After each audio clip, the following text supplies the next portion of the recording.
بسم اللہ الرحمن الرحیم، السلام علیکم، صبح بخیر۔ میں ہوں محمد عمر اسلم اور آپ دیکھ رہے ہیں پاکستان ٹیلی ویژن نیوز پر پروگرام جائزہ میں آج کی اچھی بات: بڑا انسان وہ ہے جس کی محفل میں کوئی خود کو چھوٹا نہ سمجھے۔ پروگرام جائزہ میں آج جن خبروں پر بات کریں گے وہ آپ سے شیئر کر لیتے ہیں۔ نگران وزیر اعظم سے مسلم سفارتکاروں کی ملاقات، جبکہ نگران وزیر اعظم نے کہا ہے کہ آئی ٹی کے شعبے میں بیرونی سرمایہ کاری کے لیے اقدامات کر رہے ہیں۔ الیکشن کے حوالے سے سیاسی پارٹیوں کی تیاریوں کے حوالے سے بھی گفتگو کریں گے۔ ان ٹاپکس پر ڈسکشن کے لیے اسٹوڈیو میں موجود مہمانوں سے آپ کا تعارف کروا دیں۔ سینئر صحافی تجزیہ کار خالد قیوم صاحب ہمارے ساتھ موجود ہیں۔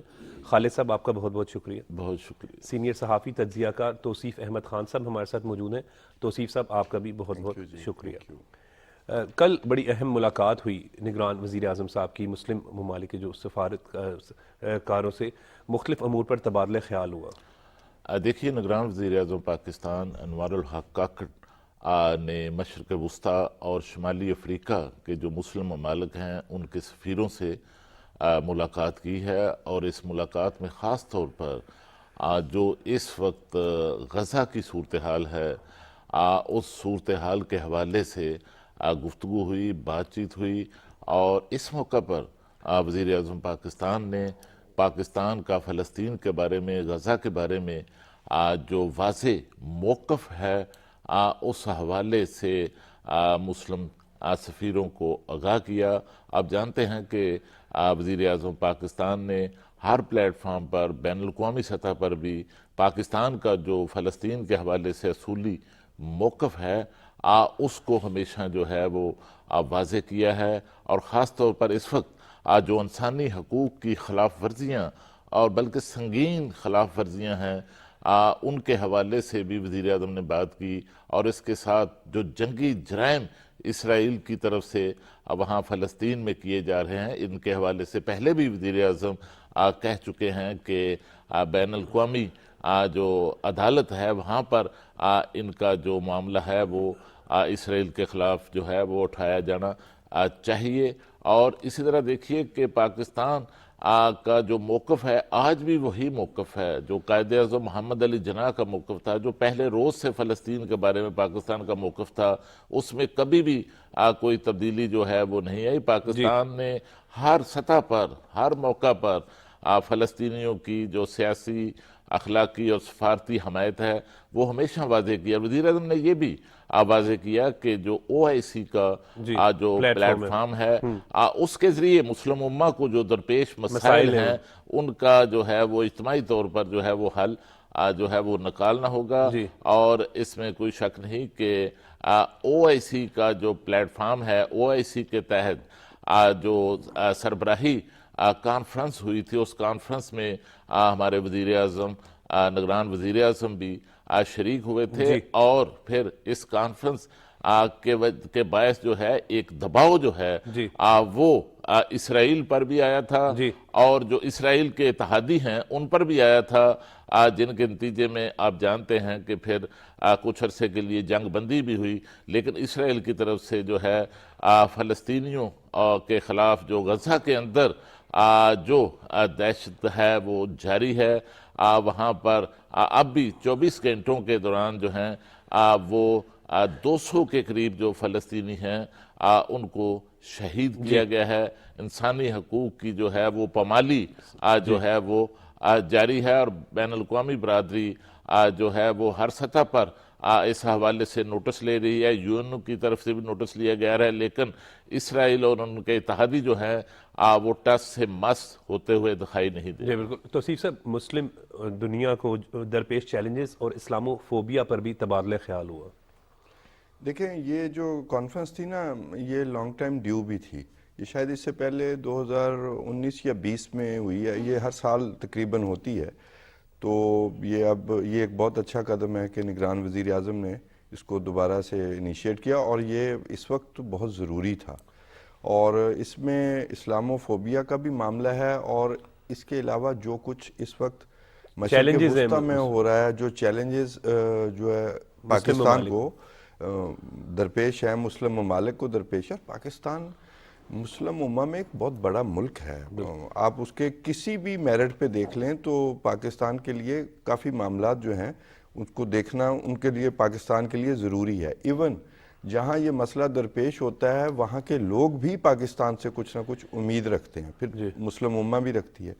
تو ظاہر ہے پلیٹ فارم جو ہے ایک تو ان سفراء کے ذریعے ہم ایک اسٹریٹجی جو ہے ان کی پلس بھی لیتے ہیں، ان سے فیڈ بیک لیتے ہیں، اپنے سفیروں سے لیتے ہیں، اور اس سے ایک پالیسی بنانے میں مدد ملتی ہے. دوسری بات کہ OIC میں ظاہر ہے پاکستان ایک بہت اہم ملک ہے، تو اس کو بھی جو ہے نا کبھی ایکٹیو کرنے کے لیے کچھ زیادہ اس میں اتحاد آئے اور اس کے ذریعے کوئی معاملات حل کی طرف بڑھیں، بلکہ جو ابھی خالد قیوم صاحب نے کہا کہ دباؤ بڑھے.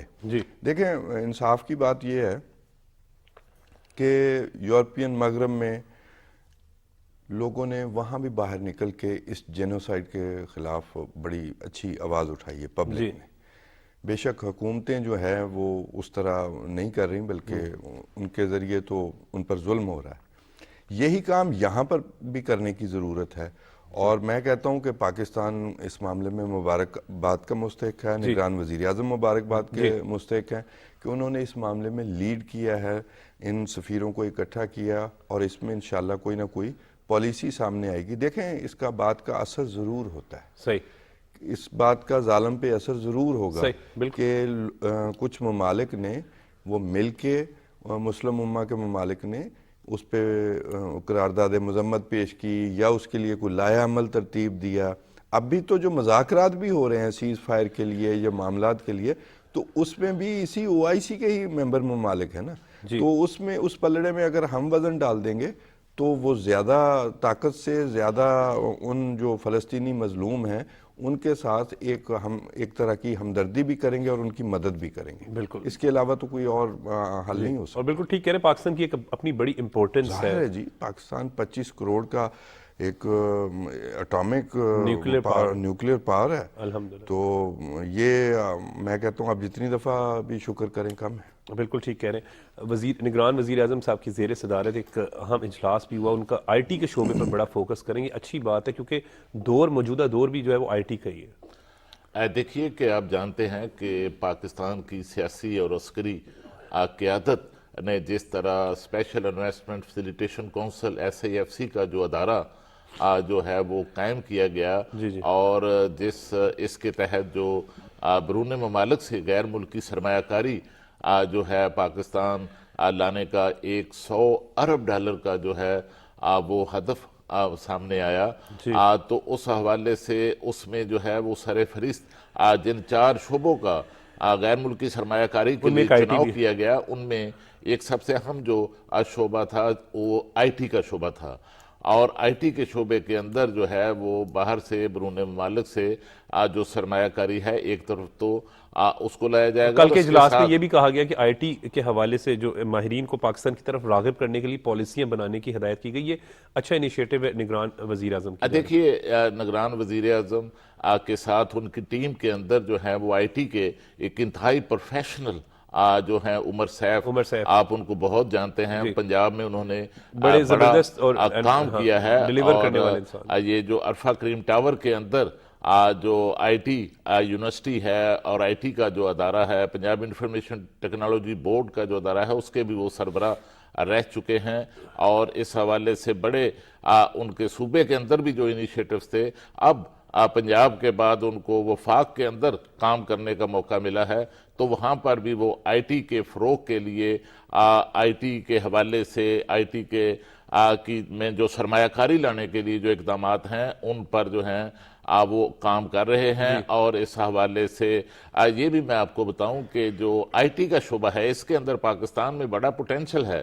اور پچھلے کچھ عرصے سے اگر ہم دیکھیں اپنی برآمدات کا ایکسپورٹ کا جائزہ لیں تو ہماری ایکسپورٹ جو ہے اس میں اضافہ ضرور ہوا ہے، لیکن سب سے زیادہ جو اضافے کا رجحان دیکھنے میں آیا ہے وہ IT کے شعبے کے اندر جو پاکستان کی برآمدات ہیں، ایکسپورٹ ہیں، ان میں جو ہے وہ تسلسل کے ساتھ سب سے زیادہ جو اضافے کا رجحان جو ہے وہ نظر آ رہا ہے. اور پچھلی جو حکومت تھی سابق وزیر اعظم شہباز شریف صاحب کی وزارت عظمیٰ کے دور میں بھی جو ہے وہ جو بجٹ ان کی طرف سے پچھلا پیش کیا گیا اس میں بھی IT کے فروغ کے لیے جو ہے ایک خصوصی جو پیکج ہے وہ بھی جو ہے وہ دیا گیا، اور اس کو جو ہے اسمال اینڈ میڈیم انٹرپرائزز جو ہے اس کا درجہ جو ہے وہ بھی جو ہے اس وقت کی سابق حکومت کی طرف سے دیا گیا، اور خاص طور پر پھر 50,000 جو آئی ٹی پروفیشنلز ہیں ان کو بھی جو ہے وہ ٹریننگ دینے کا جو ہے وہ ہدف مقرر کیا گیا۔ اور اب میں سمجھتا ہوں کہ نگران حکومت نے بھی سابق حکومت کی جو آئی ٹی سابق شہباز شریف صاحب کی حکومت کے دور کی جو آئی ٹی پالیسی تھی، جو آئی ٹی کے انیشیٹوز تھے، جو آئی ٹی کے اقدامات تھے، اور ان کا جو تسلسل ہے اس کو برقرار رکھا ہے، اور اس سے یقیناً آنے والے وقت میں ہماری جو برآمدات ہیں آئی ٹی کے شعبے کے اندر ان میں غیر معمولی اضافہ ہوگا۔ جی بالکل۔ اور توصیف صاحب، ہم جب آئی ٹی کے شعبے کے حوالے سے بات کرتے ہیں، ہمیں نگران وزیر اعظم صاحب کی جانب سے بھی بڑا اچھا نظر آتا ہے کہ وہ اس حوالے سے کنسرن ہیں، کوشش کر رہے ہیں کہ بہتری لائی جائے، باہر سے کس طریقے سے جو ہے وہ لوگ آ سکیں گے، پالیسیاں بنانے کی بھی ہدایت کی ہے پرائم منسٹر کی جانب سے۔ دیکھیں، ابھی خالد قیوم صاحب نے کہا کہ 4 پرائرٹیز رکھی گئی تھیں جس میں فوڈ سیکورٹی اور یہ، میں کہتا ہوں کہ اگر آئی ٹی اور فوڈ سیکورٹی شامل نہ ہو، اسی سے سیریسنس کا پتہ چلتا ہے۔ اگر آئی ٹی اس میں نہ شامل ہوتی تو میں اس پہ ڈاؤٹ کرتا کہ بھی شاید ہماری پالیسی میں کوئی خلا ہے۔ اگلا وقت ہی آئی ٹی کا ہے جی، اور we are lagging behind. India نے بہت پہلے اس کو سوچ لیا، سمجھ لیا، اور آج اسی بنیاد پر وہ کہاں پہنچ گئے ہیں۔ ہمارے پاس بھی اتنا ہی ٹائم تھا، اتنا ہی پوٹینشیل تھا، اور لیکن ہم اس طرح جا نہیں سکے۔ لیکن اب جو اقدامات لیے جا رہے ہیں، جب وقت بھی آگے وہی ہے، وہی ملک ترقی کرے گا، اسی ملک کے پاس پیسے ہوں گے جی، جس کے پاس آئی ٹی ٹیکنالوجی، جس نے آئی ٹی میں ترقی آئی ٹی میں ترقی کی، جس کے پاس آئی ٹی پروفیشنلز ہوں گے اور وہ جو ہے کام کر رہے ہوں گے تو اسی طرح کر رہے ہوں گے۔ یہ ڈاکٹر عمر سیف جو ہیں، یہ ویسے بھی ایک طرح کا ہیرا ہے آپ کے پاس، اور ان کے پاس پالیسی بھی ہے، آئی ٹی سائنٹسٹ بھی ہیں، تو وہ پہلے بھی کام کر رہے تھے۔ میں نے سنا ہے کہ ابھی ان کے اس بریف سے پیریڈ میں بھی آئی ٹی ایکسپورٹس کا جو والیوم ہے وہ بڑا ہے شاید، اور بلینز میں بڑا ہے، تو ان کو بھی انگیج کیا گیا ہے، اور خود وزیر اعظم دلچسپی لے رہے ہیں۔ تو اس کے لیے جب پالیسیز بنے گی تو میرا نہیں خیال کہ بھی اس میں اتنا ہمارے کام کرنے کے لیے سپیس ہے، اور وزیر اعظم آپ کا دلچسپی لے رہا ہو، اور نگران وزیر آپ کا اس کا اسپیشلسٹ ہو۔ صحیح، یہ بھی بالکل اچھی، یہ ایک بلیسنگ ان ڈسگائز ہے۔ تو میرا نہیں خیال کہ ہم اس میں ترقی نہیں کریں گے اور اپنا ڈیو شیئر نہیں لیں گے دنیا سے۔ اور توصیف صاحب، اگر ہم نے ترقی کرنی ہے اوبویسلی تو ہمارا فوکس بھی اب آئی ٹی ہی ہونا چاہیے، اور یہ اچھی بات ہے کہ نگران وزیر اعظم انوار الحق کاکڑ صاحب بھی اس حوالے سے کنسرن نظر آ رہے ہیں، پالیسیاں بنانے کی ہدایت کی ہے۔ بیرونی کس طریقے سے ہم نے ممالک سے جو ہے وہ اس حوالے کو ترقی کرنی ہے، اس پر بھی بات چیت کی جا رہی ہے۔ اور ڈاکٹر عمر سیف صاحب کا آپ ذکر کر رہے ہیں، تو پنجاب میں بھی ہم نے دیکھا تھا انہوں نے ڈیلیور کیا، اور وہ اس کے ایکسپرٹ ہیں، یہ اچھی بات ہے۔ دیکھیں، آپ کے لیے نا کافی ساری اس وقت بلیسنگز ہیں اس ملک کی، جو شاید ہمیں کچھ عرصے بعد سمجھ آئیں۔ آپ کے وزیر اعظم پڑھے لکھے آدمی ہیں، پڑھنے لکھنے والے آدمی ہیں۔ صحیح، بالکل۔ آپ کے جو آئی ٹی منسٹر ہیں، ایڈوائزر ہیں، وہ ایک پڑھے لکھے اور اپنی فیلڈ کے ماسٹر ہیں، ماہر ایکسپرٹ، بالکل۔ اور اس میں ان کے پاس جب ایکسپرٹیز موجود ہیں، ان کے پاس پالیسیز موجود ہیں، جو کہ وہ پنجاب میں ہوتے ہوئے انہوں نے کافی کامیاب جو ہے امپلیمنٹ کی، تو اب ان کو جب فری ہینڈ ملے گا، اور آپ کا جو وزیر اعظم ہے اسے یہ پتہ ہو کہ اگلے دور میں اگر آپ نے سسٹینیبل پروگریس کرنی ہے تو آئی ٹی جو ہے اس کا بہت بڑا پورشن ہوگا۔ جب آپ کی گورنمنٹ کو یہ احساس ہو تو پھر آپ ضرور یقین رکھیں کہ اس میں ضرور پروگریس ہوگی۔ جی بالکل۔ اب جو ہے ناظرین، ملک میں کیونکہ الیکشن کی حوالے سے گہما گہمی ہے، 8 فروری کو الیکشن ہیں، اور اسی حوالے سے سیاسی پارٹیاں جو ہیں وہ اپنی اپنی ایکٹیویٹیز کر رہے ہیں، اس پر بات کریں گے، لیکن وقت ہو رہا ہے بریک کا۔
ویلکم بیک خالد قیوم صاحب. الیکشن کے حوالے سے خوب گہما گہمی ہم دیکھ رہے ہیں. ہر جگہ پر جو ہے وہ الیکشن اب ڈسکشن میں دکھائی دے رہا ہے. مختلف سیاسی پارٹیاں جو ہیں وہ اپنی اپنی تیاریاں کر رہی ہیں. کہیں پر پارلیمانی بورڈ جو ہے وہ امیدواروں کے انٹرویوز کر رہا ہے تو دوسری جانب کہیں پر جلسے ہو رہے ہیں, کہیں پہ جوڑ توڑ کا سلسلہ بھی جاری ہے. کیسے دیکھ رہے ہیں اس ماحول کو؟ دیکھیے کہ اس وقت جو سکروٹنی کا عمل ہے جی وہ بھی امیدواروں کا جاری ہے اس وقت. وہ اس الیکشن وقت کمیشن آف جاری ہے, اور اس کے ساتھ ساتھ جو انتخابی عمل ہے وہ بھی آگے جو ہے وہ بڑھ رہا ہے. امیدواروں کے نام بھی شارٹ لسٹ ہو رہے ہیں جو شارٹ جنہوں نے لسٹ الیکشن کنٹیسٹ. نون لیگ کی طرف سے تو غالباً تمام ڈویژنز کی سطح پر جو میٹنگز کی گئی ہیں, آج لاہور کی صوبائی میٹنگ ہے, سطح اسی پر طریقے سے میٹنگ کل کی لاہور گئی ہیں, ڈویژن کی تھی, اور آلموسٹ ایک ایکسرسائز جو ہے وہ مکمل ہونے کے قریب ہے. جو ہے وہ پہنچ چکی ہے. اسی طرح دوسری پارٹیاں بھی کوشش کر رہی ہیں کہ اچھے الیکٹیبلز جو ہیں ان کا چناؤ کیا جائے. لیکن اس کے ساتھ ساتھ ہم دیکھ رہے ہیں کہ جو بڑی سیاسی جماعتیں ہیں ان کے جو منشور ہیں, ان کے جو خد و خال ہیں وہ بھی سامنے آنا اور شروع ہو منشور خالد چکے قیوم ہیں. صاحب بہت امپورٹنٹ ہے, کیونکہ الیکشن جب ہم کنٹیسٹ کرنے کے حوالے سے بات کرتے ہیں تو جو دیکھا گیا یہی کہ منشور امپورٹنٹ ہوتا ہے. لوگوں کو بتایا جاتا ہے کہ ہم اگر اقتدار میں آئیں گے تو ہم یہ اقدامات آپ کی فلاح و بہبود کے لیے کریں گے. لیکن یہ ہمیں نظر آ رہا ہے کہ اس وقت جو کہ پاکستان کو معاشی چیلنجز درپیش ہیں, معاشی حوالے سے پاکستان جو ہے وہ ڈیفالٹ سے پچھلی حکومت نے اس کو اپنے اقدامات سے بچایا تھا, تو اب تمام جو بڑی جماعتیں ہیں ان کا جو منشور کے خد و خال سامنے آ رہے ہیں, اس میں لگ رہا ہے کہ جو معاشی جو ایجنڈا ہے سیاسی جماعتوں کا, اب وہ ان کے منشور میں ہمیں نمایاں نظر آئے گا. خاص طور پر نواز شریف صاحب جب پاکستان تشریف لائے تو منار پاکستان جو جلسے سے خطاب فرمایا نواز شریف صاحب نے, اس میں بھی ان کی طرف سے نو نکاتی جو اکنامک ایجنڈا ہے وہ جو ہے وہ پاکستان کی معیشت کی بحالی کے لیے دیا گیا. تو غالباً میں سمجھتا ہوں کہ نون لیگ کا جو منشور اس وقت تیاری کے آخری مرحلے میں ہے, تو اس میں جو غالب ہوگا وہ معاشی ایجنڈا ہوگا, وہ اکنامک ایجنڈا ہوگا. استحکام پاکستان پارٹی کے بارے میں کیا کہیں گے؟ اور ان کا بھی جو ایجنڈا اب تک جو خد و خال ان کے منشور کے سامنے آئے ہیں, اس میں بھی بڑی جو ہے وہ ان کی طرف سے اٹریکشن دی گئی ہے. بلکہ جو بلاول بھٹو زرداری نے پیپلز پارٹی کے جو منشور کے کل جو گڑی خدا بخش محترمہ بینظیر بھٹو کی 16ویں برسی کے موقع پر خطاب فرمایا, تو اس میں اپنے پیپلز پارٹی کے منشور کے جو خد و خال دیے ہیں وہ بھی 10 نکات جو دیے ہیں, ان میں سے ایک نقطہ جو 300 یونٹ تک جو بجلی مفت جو ہے وہ دینے کی بات کی گئی ہے. یہ دراصل یہ 300 یونٹ تک جو ہے یہ استحکام پارٹی بھی جو ہے اب وہ بھی اپنا جو ہے اس حوالے سے اعلان کر چکی ہے کہ وہ اقتدار میں آئیں گے تو 300 یونٹ تک بجلی جو ہے وہ مفت دیں گے. اس سے پہلے اگر آپ جائیں تو جب حمزہ شہباز وزیر اعلیٰ پنجاب تھے تو ان کی طرف سے بھی جو ہے وہ پنجاب کے اندر جو 100 یونٹ تک مفت بجلی دینے کی بات کی گئی تھی. پھر ان کا کہنا تھا کہ گریجولی ہم اس کو 300 تک لے بڑھائیں گے. اور اس کے ساتھ جو بلاول بھٹو زرداری نے اپنے منشور کے جو دیگر خط و خال بیان کیے ہیں, ان میں جو ہے وہ مفت تعلیم, مفت علاج, اور اس کے ساتھ جس طرح بینظیر انکم سپورٹ پروگرام جو ایک کامیاب پروگرام ہے, اس کی طرح خواتین کے بعد اب کسان جو ہاری ہیں ان کے لیے بھی اسی طرز پر ایک جو کارڈ ہے جو ہے وہ بھی اس کے دراز کی بات کی ہے. ایک بڑی اہم بات اگر آپ اجازت دیں تو 30 لاکھ گھر بنانے کی بات کی ہے, لیکن پی ٹی آئی نے بھی 50 لاکھ کہا تھا, 1 گھر بھی نہیں بن نوکریوں کا بھی کہا تھا. توصیف صاحب کیسے دیکھ رہے ہیں الیکشن کی گہما گہمی ہے, کہیں پہ منشور دیا جا رہا ہے, کہیں جلسے ہو رہے ہیں, امیدواروں کے انٹرویوز ہو رہے ہیں, الیکشن کا ایٹماسفیئر بڑا زبردست نہیں, روایتی جوش و خروش شروع ہو گیا ہے. منشور سے ہٹ کے پبلک پہ بھی ڈسکشن شروع ہو گئی ہے امیدواروں پہ, کون آ رہا ہے, کون جا رہا ہے, کون نہیں ہوگا, کون ہوگا, کس کو ووٹ دینا ہے. اب آہستہ آہستہ اب اصل میں موسم بھی ٹھنڈا ہے تو سیاسی محاذ پہ ہاں جی وہ گلی محلوں میں, اور یہ اس دفعہ نا یہ جس موسم میں الیکشن ہونے جا رہے ہیں یہ بھی شاید کم ہی ایسے ہوا ہے, کبھی لاسٹ ٹائم گرمیوں میں تھے, جولائی میں, تو اس کا بھی خیر اثر ہوگا. لیکن وہ جوش و خروش شروع ہو گیا ہے, لوگوں میں ڈسکشن شروع ہو گئی ہے. پھر کل بلاول صاحب نے وہ اپنا منشور کا ہی سمجھے اعلان کر دیا کہ 10 نکاتی, and thank you very much Bilawal نے, جو اپنی کانسٹیچوئنسی ہے جس ٹائپ کا ووٹر لوور مڈل کلاس کا پیپلز پارٹی کے ساتھ اٹیچ ہوتا رہا ہے, ان کو ایڈریس کیا. یہ بڑی اچھی بات ہے کہ واپس وہ، اور اس میں سے ہی وہ کچھ اگر اپنے نعرے بنائیں گے تو وہ لوگوں تک زیادہ آسانی سے وہ میسج کنوے کر سکیں گے. اس میں 30 لاکھ گھر ہیں، کچھ چیزیں غیر حقیقی بھی ہوتی ہیں، جی ٹھیک ہے، کچھ چیزیں حقیقی بھی ہوتی ہیں، لیکن 5 سال بعد پبلک کو اسی منشور پہ پوچھنا چاہیے صحیح. کہ آپ نے ہم سے یہ وعدہ کیا تھا. جی اب ہماری حالت یہ ہو گئی ہے کہ ہمیں پچھلے کچھ عرصہ میں کچھ ایسے فضول باتوں میں الجھا کے جن بنیادوں پر الیکشن لڑے جاتے رہے ہیں، اب ضروری ہے کہ اب منشور پہ بات ہو. صحیح. بہت منشور کے امپورٹنٹ ہوتا ہے ذریعے منشور. بہت، آپ نے عوام سے جو وعدے کیے جی ہوتے ہیں ہاں، اس کے مطابق آپ کو پھر ان کو پورا میں کرنا کہتا ہوں اگر آپ اس کے مطابق ووٹ نہیں دیتے اور اس کے مطابق آپ اس پولیٹیکل پارٹی کو نہیں پوچھتے ایز اے پبلک ہم، تو تب بھی اس کا مطلب یہ ہے کہ بھی ہم نے اپنا ووٹ دینے کا فرض ادا نہیں کیا، حق ادا نہیں کیا.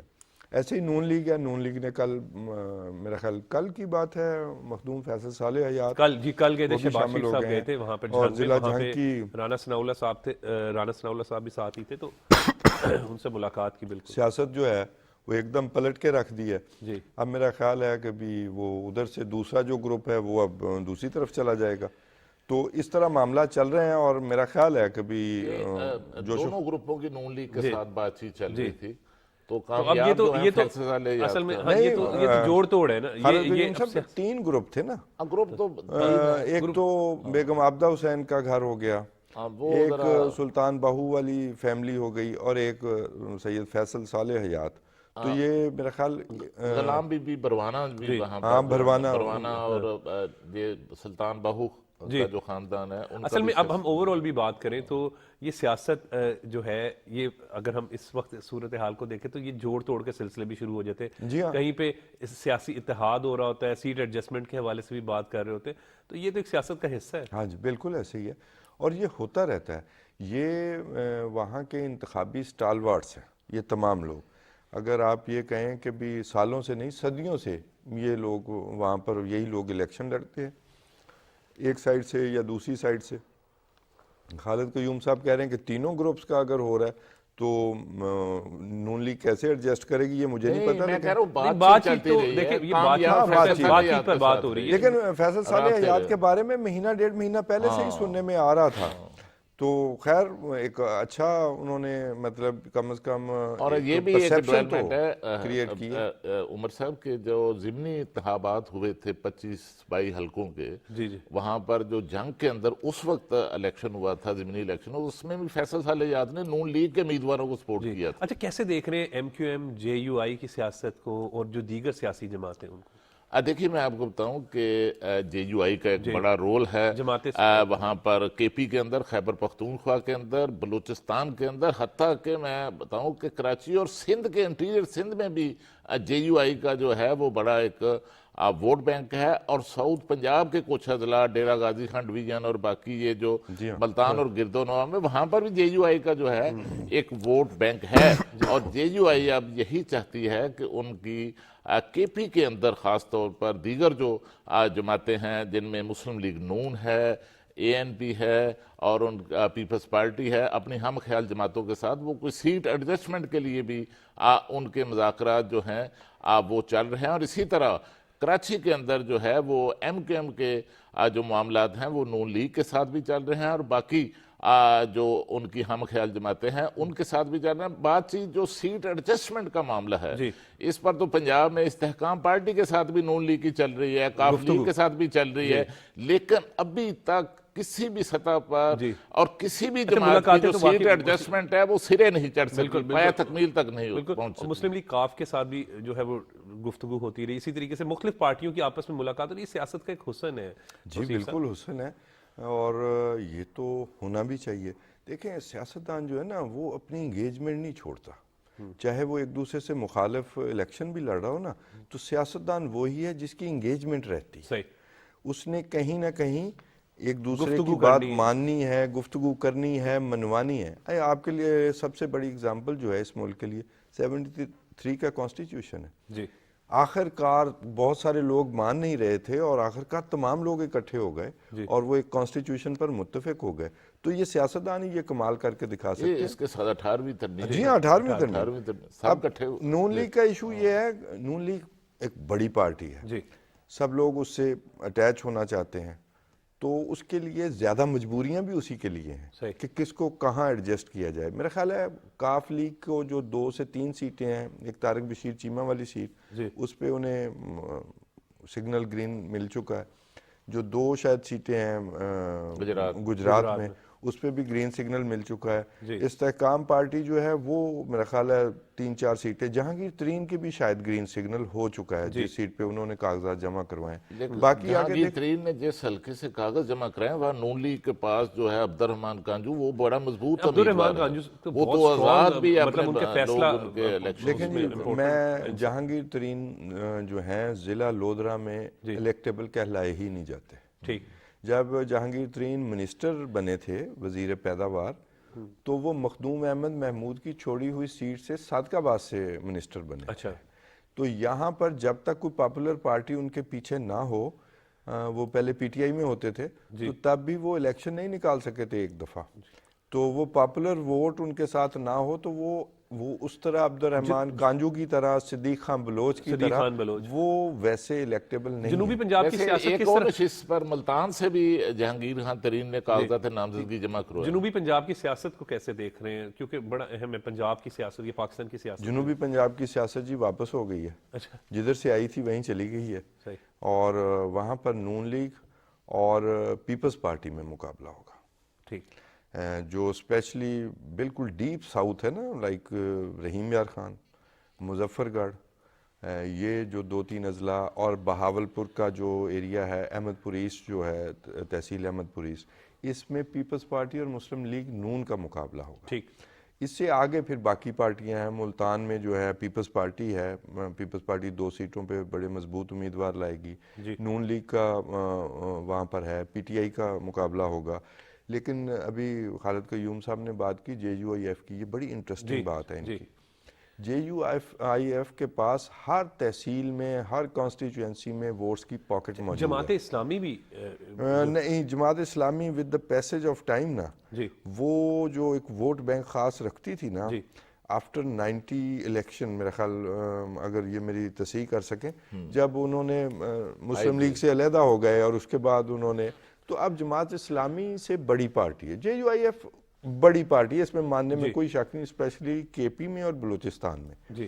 وہ جو علاقے ہیں، دیہی علاقے، ان میں اس کا ووٹ بینک بہت موجود ہے. یہ ہو سکتا ہے کے پی کے اندر دیر کا جو علاقہ ہے، دیر بلتستان کا علاقہ، اور جو دوسرا کوہستان، وہاں سے جماعت اسلامی، کراچی کے اندر بھی جو ہے وہ، اور لاہور کے اندر بھی ان کے کچھ حلقوں کے اندر ان کا ہے اثر. اب جماعت اسلامی کی بات کریں. جماعت اسلامی کی بات. یہ کوہستان کے علاقے میں اب دیکھیں نا، جماعت اسلامی وہاں سے سیٹ نکالتی ہے.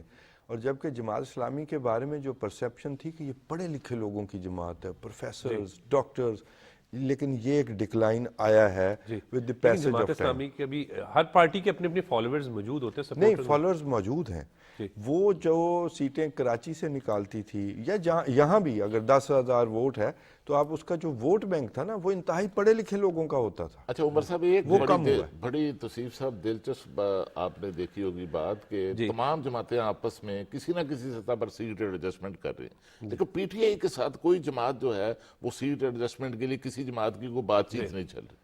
جی بالکل. یہاں پہ سیاسی ماحول پہ بھی جو ہے وہ گپ شپ ہوتی رہی. بہت بہت شکریہ خالد قیوم صاحب، آپ نے اپنا قیمتی وقت دیا. بہت بہت شکریہ توصیف احمد خان صاحب، آپ نے اپنا قیمتی وقت دیا. ناظرین، وقت ہو رہا ہے بریک کا. بریک کے بعد جب ہم آئیں گے تو تھیلی سیمیا پر بات کریں گے.